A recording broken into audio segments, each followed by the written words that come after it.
今、宮城県に向かう途中のキャンプ場で焚き火をしています。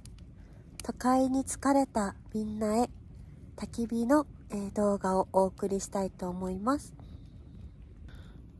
わー、すごい燃えてる。今日はとっても暖かくて晴れて焚き火日和です。外でダウン着てるけど全然寒くない感じ。息も白いです。息は白いか。何度だろう。でも全然寒くない感じです。燃えてる燃えてる。満月かな？今日はすごい明るいですね。月が丸くて。全然街灯とかなくても月の明かりと焚き火ですごい、自然が明るい感じになってます。